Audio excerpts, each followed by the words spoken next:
두아디라 교회의 사자에게 편지하라. 그 눈이 불꽃 같고 그 발이 빛난 주석과 같은 하나님의 아들이 이르시되 내가 내 사업과 사랑과 믿음과 섬김과 인내를 아노니 내 나중 행위가 처음 것보다 많도다.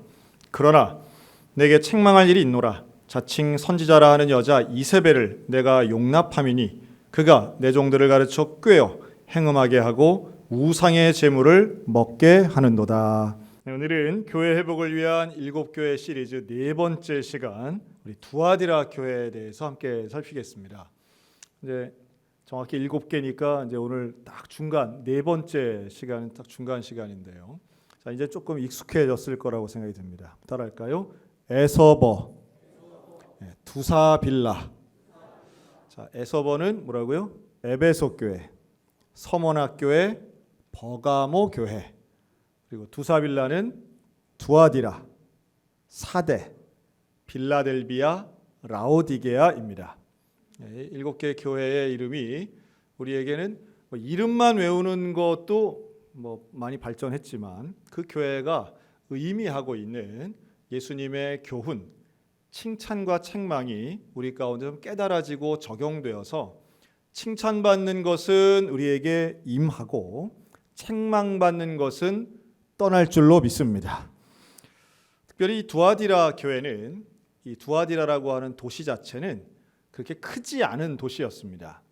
에베소나 서머나나 버가모에 비해서는 작은 도시였지만 여기에는 로마의 수비대가 주둔하고 있던 일종의 교통과 군사적 요충지였던 것이죠. 그리고 이 두아디라는 다른 곳과 비슷하게 역시 마찬가지로 우상 섬기는 신전들 많이 있었습니다. 그런데 성경을 통해서 두아디라를 우리가 좀 알 수 있는 거의 유일하다시피 한 하나의 근거는 사도행전 16장에 나오는 자주장사 루디아입니다. 이 자주장사 루디아는 빌립보 지역에서 사도 바울을 만나서 최초의 교회를 바울과 함께 세웠던 사업가 겸 여성 신도였죠. 그런데 이 루디아의 고향이 바로 이 두아디라입니다. 그래서 이 두아디라는 염색업, 또 직물업 이런 산업이 발달했던 도시로 알려져 있는데요. 그런데 이 도시에서는 이런 직군별로 함께 모여서 하나의 조합 형태의 모임들을 만들었다라고 알려져 있습니다. 이게 나중에 이제 길드라는 이름이 되는데 그것은 같은 직업을 갖고 있는 사람들이 모여서 자기들의 이익을 도모하는 겁니다. 지금으로 따진다면 무슨 조합 같은 그런 하나의 공동체를 만드는 것인데요. 단순한 경제적 조직이 아닌 이 길드의 문제는 뭐냐 하면 여기에 경제적 이득을 위해서 종교적 형태의 모습을 띠고 있었다는 겁니다. 그래서 여기에는 우상을 섬기는 그것이 하나의 같은 우상을 섬기는 게 같은 직군의 모습이었고, 그래서 이러한 염색업인은 뭔들 하려면 이런 우상을 섬겨야만 제대로 경제적인 일들을 이제 협력 가운데 도모할 수 있었다는 거죠. 그런 면에서 이 자주장사 루디아는 에베소에서 예수를 믿고 나중에 고향에다가 교회를 개척하고 세우는데 아마도 그 교회가 이 두아디라 교회였을 것이다 라고 보는 분들도 제법 많이 있습니다. 그런데 이 두아디라 교회는 그런 어려운 여건 속에서도 믿음을 지켰던 교회였습니다. 그래서 19절에 보면 이 두아디라 교회의 칭찬의 내용이 먼저 나오는데요. 내 사업, 사랑, 믿음, 섬김, 인내를 안다라고 말씀합니다. 여기서 말하는 사업이라고 하는 건 물건 사고 파는 비즈니스가 아니고요. 영적인 사역을 의미합니다. 오늘날 교회가 하고 있는 예배, 교육, 선교, 전도, 봉사, 친교가 대부분 들어갈 수 있는 거겠죠. 이렇게 교회로서 해야 할 여러 가지 영적 사역들을 잘하는 교회였고, 또 교인들끼리 주님의 사랑을 나누는 교회, 실제적인 믿음의 행위가 있는 교회, 가난한 자들을 구제하는 섬김이 있고 고난 앞에서도 예수를 바라보는 인내가 있었던 교회가 이 두아디라 교회였습니다. 칭찬이 상당히 포괄적이고 그리고 범주가 상당히 넓습니다. 그리고 결정적으로 이 두아디라 교회는 나중 행위가 처음 것보다 많은 교회였습니다. 에베소 교회하고 조금 비교가 되죠. 에베소 교회는 일은 잘했는데 실력과 성실함이 있었는데 처음 마음을, 처음 사랑을 버린 교회였다면 이 두아디라 교회는 갈수록 이러한 모든 사랑, 인내, 믿음, 섬김이 더 많아지는 교회였다라고 하는 겁니다. 좀 이걸 정리해서 한마디로 표현하면 두아디라 교회는 갈수록 성장하는 교회였다라고 말할 수 있습니다. 그 성장은 규모적 성장이었습니다. 사역의 규모가 커지는 거죠. 오늘날에도 하나의 교회를 평가할 때 우리가 이런 평가를 많이 합니다. 특정한 교회가 예를 들어 이제 역사가 한 10년 됐다라고 하면 그 교회의 10년 역사를 가장 짧게 설명하면서도 가장 효과적으로 전달하는 방법으로 쓰는 게 10년 전에는 10명이던 교회가 10년 후에는 1000명이 됐습니다. 그럼 그 교회는 성공한 교회예요? 실패한 교회예요? 어마어마한 성공이라고 평가하는 그 기준을 지금 우리 한국교회 아주 일반적으로 사용하고 있습니다. 근데 만약에 저희가 10년 전에 개척할 때는 저희가 한 20명으로 시작했는데 10년 된 지금은 12명이 됐습니다. 근데 우리 12명이 참 신실하고 행복하게 신앙생활 잘하고 있습니다. 그러면 들으면서 뭐라 그래요? 게으르구만, 실패했구만, 이런 판단을 일반적으로 하는 것이 사실상 우리 한국 교회에 이루고 있는 교회 지도자들의 어떤 평가 기준이었던 것 같아요. 교회는 끊임없이 성장해야 되고 성장할 수 있다고 최근까지도 그렇게 믿어왔던 것이죠. 그러나 정말 그런가? 정말 교회는 성장해야만 하는가? 또 성장해야만 온전한 교회라고 볼 수 있는가? 라고 하는 것을 이 두아디라 교회를 통해서 우리는 점검해 볼 수 있습니다. 그 점검의 지점은 두아디라 교회는 끊임없이 계속 성장한 것처럼 보이고 사역도 커지고 그리고 그것이 칭찬받았어요. 여러분, 저는 성장하는 게 나쁘다는 말씀을 드리는 건 절대로 아닙니다. 성장하는 것은 분명히 하나님의 특별한 은혜와 함께 공동체에 탁월한 노력이 있을 때만 가능한 일이라고 저는 보기 때문에 성장하는 것 자체는 참 귀한 하나님의 은혜입니다. 이건 조금 속되게 얘기하면 자랑할 만도 한 일입니다. 본받을 만한 일이기도 하고요. 그러나 성장 자체만이 교회의 목적은 결코 아니라는 거예요. 두아디라 교회를 향한 하나님의 평가는 그거 자체는 괜찮았는데, 성장한 건 잘했는데, 규모를 키운 건 잘했는데, 문제는 뭐냐 하면 너희가 책망받을 것이 있다는 거예요. 그리고 그 책망은 놀랍게도 여자 이세벨을 용납함이 너희가 책망받아야 될 이유다라고 말합니다. 자, 이 여자 이세벨이 들어와서 뭘 했느냐? 내 종들을 가르치고 꾀어서 행음하게 하고 우상의 제물을 먹게 했다. 아주 충격적인 이야기입니다. 이 여자 이세벨이 어떤 존재인가도 궁금하지만, 본명은 아닐지라도 여성이라는 거하고 한 명이라는 건 분명해요. 사람 하나가 들어와 가지고 교회를 우상 섬기는 대로 만들었다는 거예요. 또 교회의 종들을, 교회 지도자가 됐건 교회 성도들이 됐건 이 사람들을 가르쳤다는 것도 놀랍지만 꾀어내어서 행음하게 합니다. 죄를 짓게 하고 그리고 우상을 섬기게 해서 교회의 본질 자체를 훼손시킨 일이에요. 그래서 책망받게 됩니다. 자, 칭찬받는 것도 중요하지만 결국 이 7교회에 보낸 편지의 본질은 책망받음에 있습니다. 이 책망받음의 내용을 우리가 잘 묵상하고 깨달아서 우리의 인생에는, 우리 교회에는, 우리의 신앙생활에는 이러한 책망받을 일이 없도록 분별하는 것, 이게 참 중요한 부분이죠. 먼저 이 이세벨이라고 하는 존재를 한번 생각해 보면, 이세벨은 구약에 나오는 여왕의 이름입니다. 북이스라엘의 왕 아합의 아내였습니다. 여러분, 수요일 날 나오시는 분들은 열왕기서가 끝나고 지금 역대서를 하는데요. 이 이스라엘의 전체 역사 중에 제일 나쁘게 묘사되는 여성들이 있습니다. 물론 남성들도 나쁘게 묘사되는 사람들이 있고요. 악한 사람이 숫자로만 본다면 남성이 훨씬 더 많지만 그건 남성 중심의 역사들이 주로 쓰여져서 그렇고요. 그런데 여성 중에 정말 나쁜 사람으로 표현되는 몇 사람이 있는데 그 중에 하나가 이 이세벨입니다. 아주 그냥 악녀 중에 악녀입니다. 도대체가 변화가 안 돼요. 그리고 그 악랄함이 모두를 압도하고 있습니다. 근데 또 하나의 악녀가 있습니다. 이 아달랴라고 하는 여성인데요. 이 여성은 이스라엘 성경 역사 전체를 통틀어서 유일한 여왕이었습니다. 유일한 여왕. 그런데도 우리가 아달랴를 잘 몰라요. 왜 모르느냐 하면 그가 여왕으로 공식적으로 성경이 잘 인정하지 않기 때문입니다. 그런데 더더군다나 그가 남유다에서 남편인 왕이 죽고 아들들을 뻘인 왕자들을 다 죽여서 자기가 여왕을 하거든요. 정말 이 여인도 악한 여성인데, 자, 제가 문제를 하나 드립니다. 이 이세벨하고 아달랴의 관계는 뭘까요? 이 둘은 어머니와 딸입니다. 몰랐던 분들은 수요일 날 시간을 많이 좀 내보시기 바랍니다.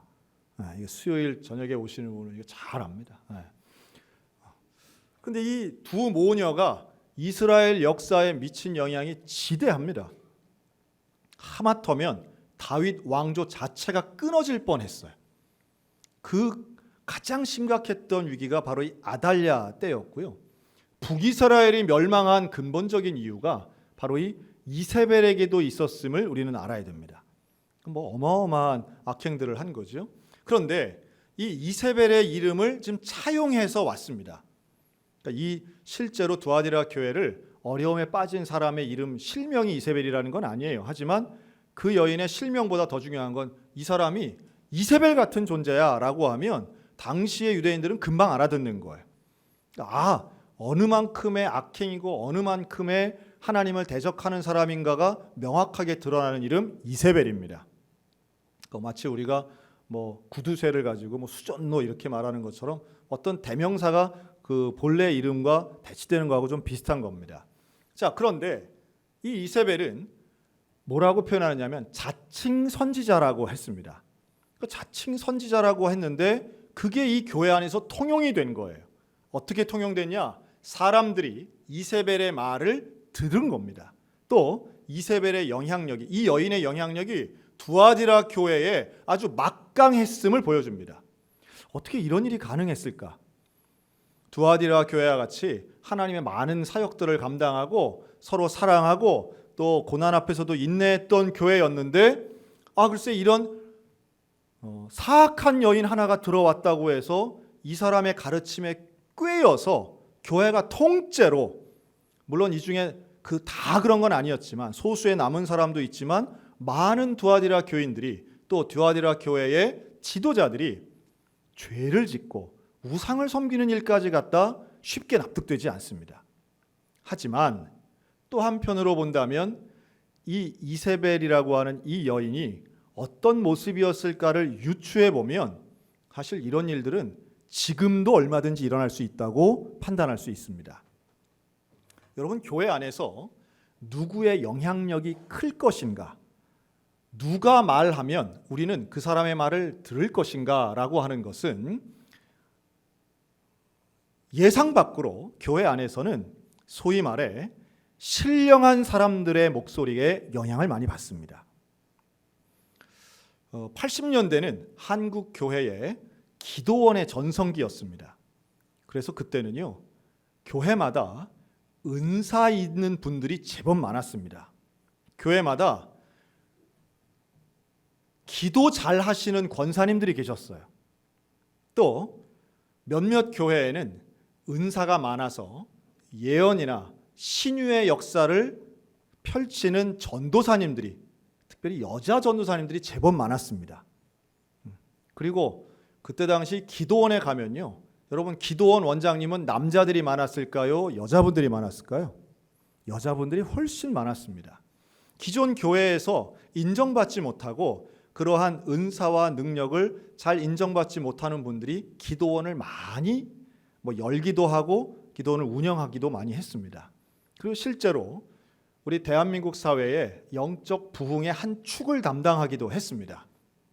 그러나 문제는 뭐였느냐 하면 그렇게 은사와 기적을 일으키시는 분들의 말이 영향력이 있으면 옳은 말이면 상관이 없는데 그 말이 틀린 말일 경우에는 교회에 큰 상처를 주곤 했다는 거예요.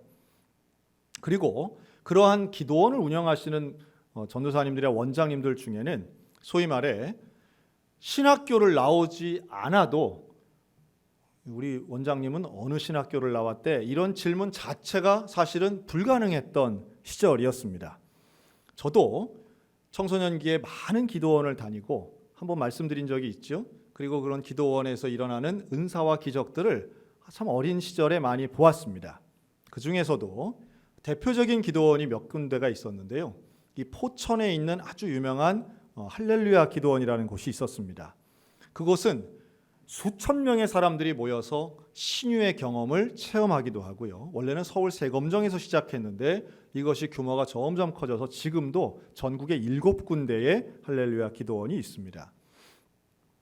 그곳에서 저도 신유의 경험을 했습니다. 놀라운 기적은 나중에 시사 프로그램에서 고발되고 그것을 보고 많은 사람들이 충격받았지만 그러나 현장에 있던 사람은 의심하는 사람이 거의 없었습니다. 왜냐하면 실제로 내 몸에서 핏덩어리가 꺼내지고 옆 사람에게서 철철 흐르는 피 안에서 사람들이 낫는 모습을 보았기 때문에, 물론 돌아가시는 분들도 많았습니다. 하지만 병이 치유되는 분들을 많이 보았기 때문에 그곳에서는 뉴스에서 어떤 내용이 방영되더라도 사람들은 믿지 않았습니다. 원장님의 말씀 한마디는 말 그대로 법이었습니다. 제가 한 두어 번 말씀드린 것 같아요. 어린 나이였지만 저건 좀 이상하다 싶은 것들도 사람들이 다 받아들이는 거예요. 예를 들면 올라와 설교를 하는데 원장님이 그럽니다. 내가 저 아래에서는 요한복음을 오늘 설교하려고 했는데 계단을 올라올 때 성령이 나를 말씀하시는데 마가복음을 설교하라는 거예요. 여러분, 이런 직통계시는 여지없는 이단의 증거입니다.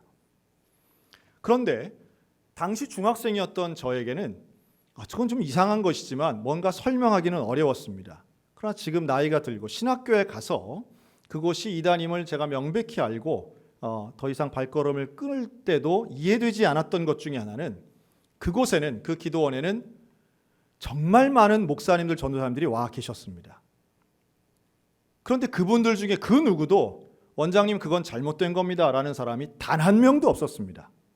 왜 그랬을까요? 그것은 신학적인 오류가 없어서가 아니라 기적을 일으키는 분위기 앞에서는 누구도 입을 뗄 수 없었던 거예요. 그리고 기도원의 규모가 성장하고 많은 사람들이 몰려드는 가운데에는 잘못에 대해서 지적한다는 건 정말 거의 불가능에 가까운 일이었습니다. 여러분, 능력, 기적, 은사, 이적, 저는 이걸 부정하지 않습니다. 전 이게 충분히 존재하고 또한 이것은 중요하다고 봅니다. 그런데요, 기적에 매몰되면, 은사에 집중하면 결국은 은사를 일으키는 사람이 주목되게 됩니다. 은사의 근본은 하나님이 주시는 선물이신데 은사의 근본되는 하나님이 아닌 은사의 통로가 되는 사람에게 주목될 경우들이 많습니다. 그래서 그 사람의 말, 그 사람의 지도, 이것이 절대적인 게 되면 결국 교회가 이단이 되는 건 순식간이고 공동체가 무너지는 것도 순식간에 일어날 수 있습니다.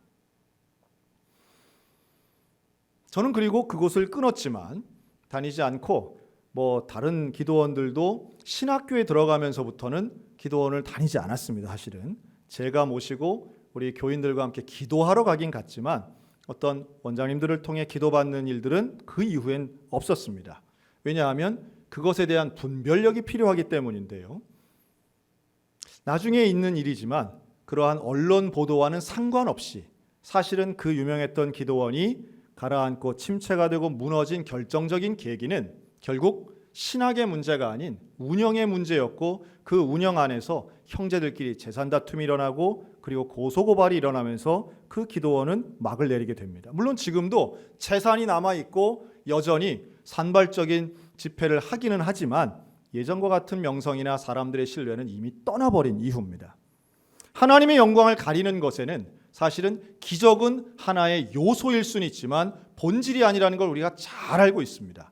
그럼에도 불구하고 사람들은 기적의 도구가 되는 사람의 말을 절대시하고 싶어하는 경향이 있는데, 이 이세벨이라고 하는 이 여인의 행동과 가르침, 그리고 이 여인을 통해서 일어나는 능력은 결국 두아디라 교인들의 마음을 사로잡았을 것이라고 보여집니다.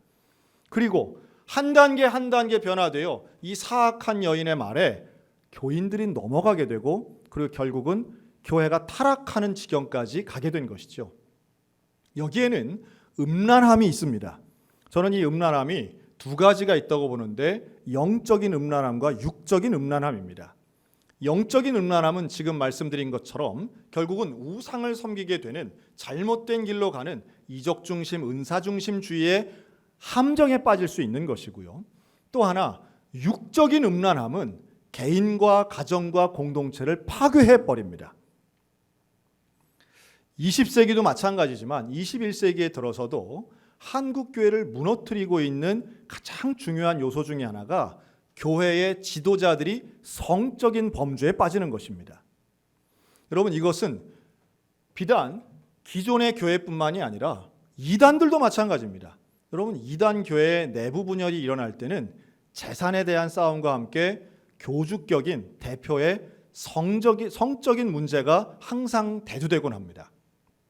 미투 운동이 일어난 다음에 교회 내부에서도 이런 성적인 피해자들이 이단도 또 기존 교회에도 많이 일어나면서 지도자들에 대한 신뢰가 완전히 땅에 추락하고 그 지도자의 절대적 권위가 떨어지면서 이단 교회들도 무너지는 모습들을 봅니다.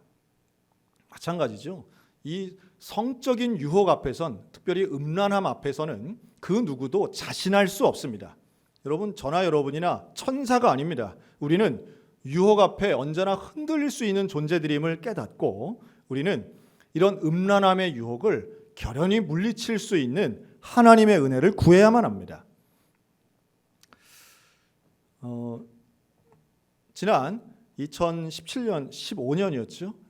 2000년대 중반을 지나면서 우리나라에 좀 많은 변화가 일어난 것 중에 하나가, 여러분, 간통죄가 폐지가 된 일이 있습니다.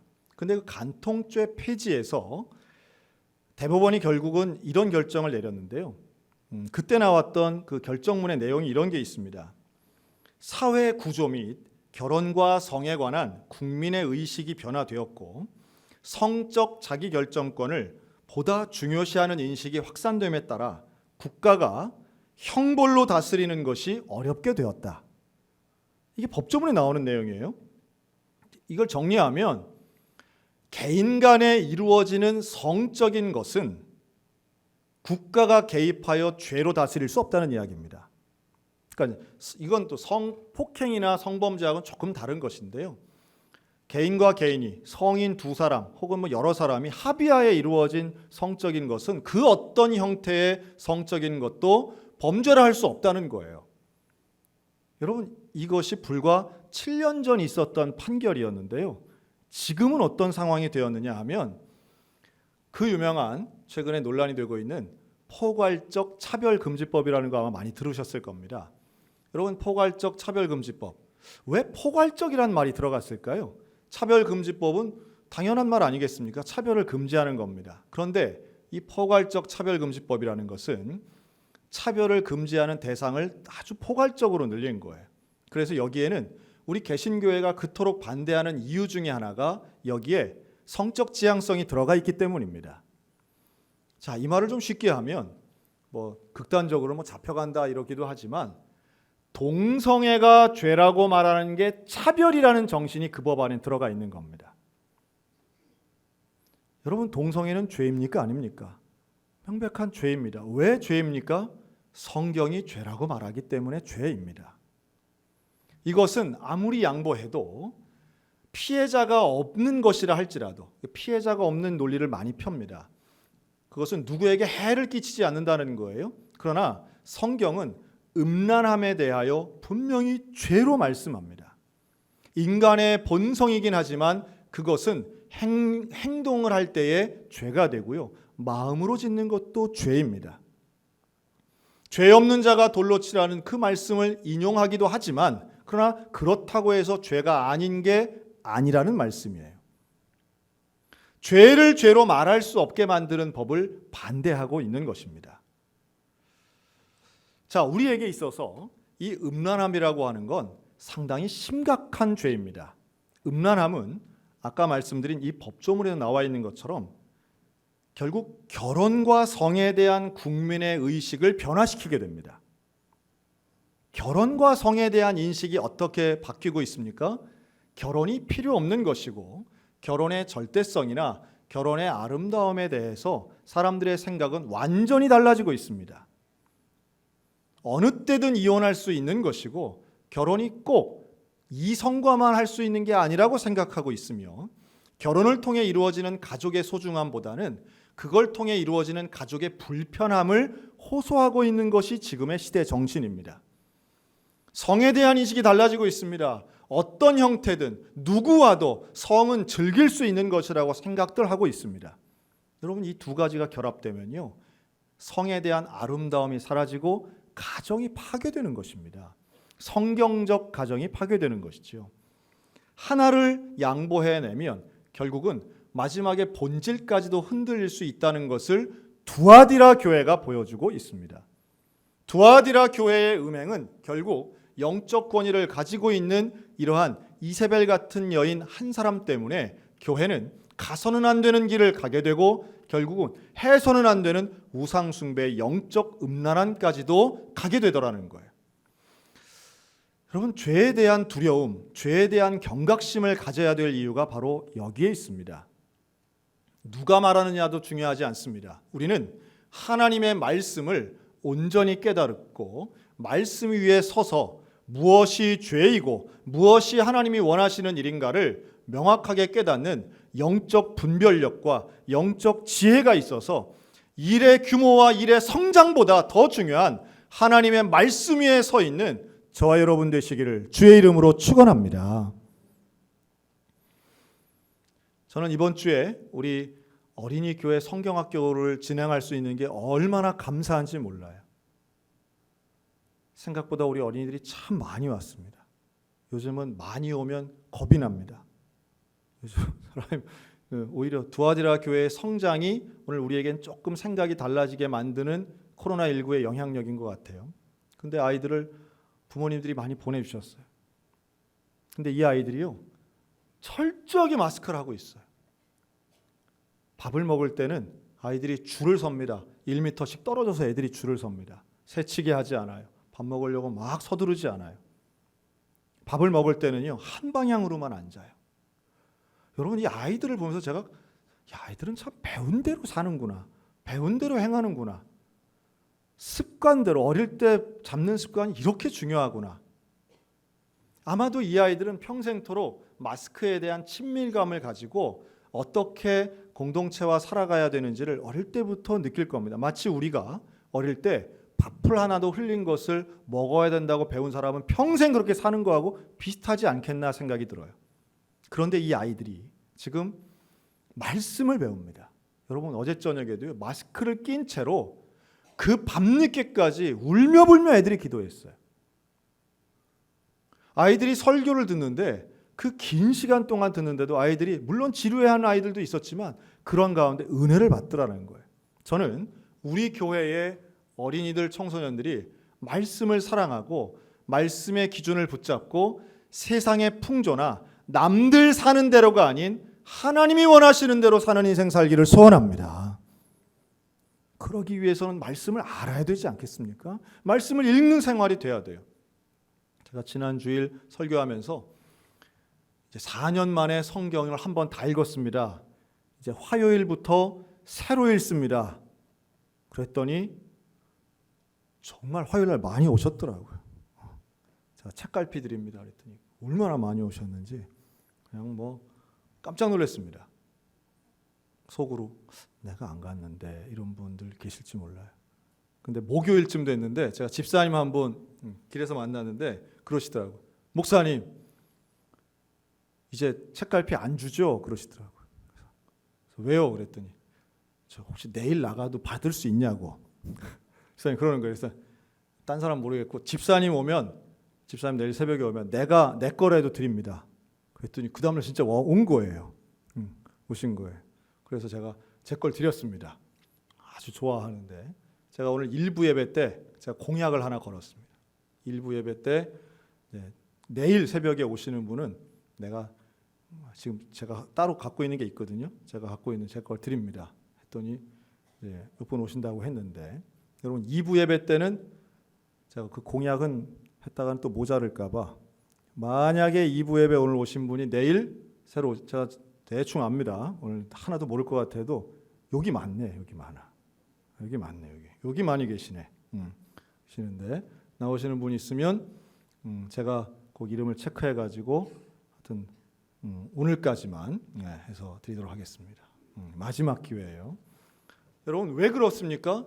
우리가 성경을 읽는 것에 대한 필요성을 깨닫고 매일매일이라도 한 장이라도 읽어 나가는 생활이 결국은 길게 보면 세상의 유혹, 이세벨의 미혹을 아니야, 그건 아니야, 그건 잘못된 거야, 그건 죄야 라고 말할 수 있는 근거는 우리에겐 성경밖에 없다는 말씀이에요. 두아디라 교회가 일은 잘했는데, 일은 더 많이 했는데, 규모는 커졌는데, 성장은 했는데 결국 말씀의 분별력에서 이세벨에게 진 겁니다. 넘어간 거예요. 우상을 섬긴다는 게 말이 됩니까? 그러나 결국은 그러한 변질이 두아디라 교회에 있었던 겁니다. 여러분 우리라고 누가 큰 소리 칠 수 있겠습니까? 나의 신앙이 10년 후에, 내 자녀의 신앙이 10년 후에, 20년 후에 지금보다 더 믿음의 깊이가 성장하겠느냐, 아니면 뭔가 일은 하는 것 같은데 하나님과의 거리는 더 멀어지고 세상과의 거리가 더 가까워진다면 그것은 두아디라 교회의 책망과 똑같은 일이 벌어지는 겁니다. 오늘 우리에게 영적인 분별력을 가지고 하나님 앞에 끝까지 소수가 될지언정 거룩함의 능력을 유지하는 믿음의 성도들 되시기를 주의 이름으로 축원합니다. 한번 따라할까요? 성령의 능력보다 성령님을 사모하자. 한 번만 더요. 하나님의 기적보다 하나님을 원하자. 여러분 우상은 우리에게 풍요와 번영을 약속하지만 우상은 우리하고 영원히 같이 가는 게 아니에요. 우리는 하나님의 기적을 사모할 때가 분명히 있습니다. 성령의 능력을 위해서 기도할 때도 분명히 있습니다. 하지만 그것보다 더 중요한 건 성령님을 원해야 되는 것이고 하나님과 동행하는 것을 원해야 되는 거예요. 하나님의 능력만 쏙 뽑아서 살 그런 생각하지 않았으면 좋겠습니다. 정말로 우리에게 필요한 것은 능력이 아닌 하나님 자체입니다. 기적이 아닌 예수 그리스도 그분 자체를 우리는 사랑해야 되는 것이죠. 그 사랑을 가지고 우리 말씀을 사모하고 더 사랑하기 위해서 우리는 열심으로 충성된 생활을 하는 것입니다. 앞으로도 변하지 않고 믿음의 생활을 하는 우리에게 약속된 새벽별 되신 그 예수님의 영광이 임할 줄로 믿습니다. 책망받지 않는 교회, 변질되지 않는 교회, 시대에 그저 흘러가는 교회가 아닌 말씀에 근거하여 분별력 있는 우리 소양성결교회가 되시기를 주님의 이름으로 축원합니다.